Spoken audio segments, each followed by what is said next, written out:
P Narasimharao, Nizamabad fire officer, along with మా యొక్క Nizamabad water officer. ఇక్కడ ఒకటిన ఫైర్ గ్రౌండ్కి వచ్చేసేసి ఫైర్ను చల్లారపడం జరిగింది.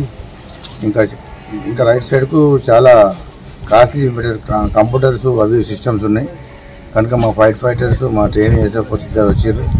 వారు వచ్చేసేసి ఈ యొక్క అగ్ని ప్రమాదాలకు నివారించే చర్యలు చేపడుతున్నాం. ఇప్పటికి కూడా అది కొద్దిగా పిఓపి కూలిపోయింది కాబట్టి కింద కొద్దిగా ఏమన్నా విరుగులు ఉంటే అవి మొత్తం ఆర్పేసేసేసి మొత్తం ఎస్టిమిషన్ చేసేసి మేము ఇక్కడ నుంచి వెళ్తామని చెప్పేసి మా నిజామాబాద్ అగ్నిమాపక దళం నుంచి మీకు మీడియా సోదరులకు అందరికీ మా అగ్నిమాపక శాఖ నుంచి ధన్యవాదాలు. ఈరోజు డిటీసీలో ఫైర్ అయినట్టు మాకు 8:45కి మాకు కాల్ వచ్చింది. కాల్ రాగానే నిజామాబాద్ నుంచి మేము హుటాహుటిన పరిగెత్తుకొని వచ్చినాం. ఆయన రైల్వే గేట్ పడ్డది. తిరిగి ఆయనకు రిక్వెస్ట్ చేసుకొని వచ్చేసి చూసేవారికి ఇక్కడ స్టోర్ రూమ్లో అంతా రా మెటీరియల్ ఉన్నది. ఆ రా మెటీరియల్ ఎలా అయిందో అది అండర్ ఇన్వెస్టిగేషన్లో తేలుతుంది. కానీ మేమైతే ఒకట వచ్చేసేసి ఆ ఫైర్ అన్ని కంట్రోల్ చేసినాము.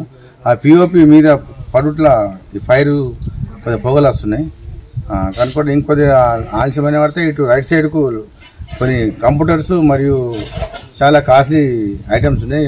పీడీ గారు కూడా వచ్చి ఇప్పుడు సిఎంసీకి పోయినరు. కలెక్టర్ గారు వస్తారు కాబట్టి సిఎంసీకి వెళ్ళిపోయారు. వాళ్ళు ఇప్పుడు మున్సిపల్ వాళ్ళని పిలిపించి జర కింది సామాన్ రా మెటీరియల్ మొత్తం కింది చేసేస్తే అదంతా కొట్టేసేసి మొత్తం ఫైర్ కంప్లీట్ చేసేసేసి మేము వెళ్ళిపోతాము. దానికి అది ఫైర్ కారణము తెలియదు. ఎందుకంటే వాచ్మెన్ చెప్తున్నాడు ఆయన ఎట్లా అండర్ ఇన్వెస్టిగేషన్ తర్వాత తేలుతుంది.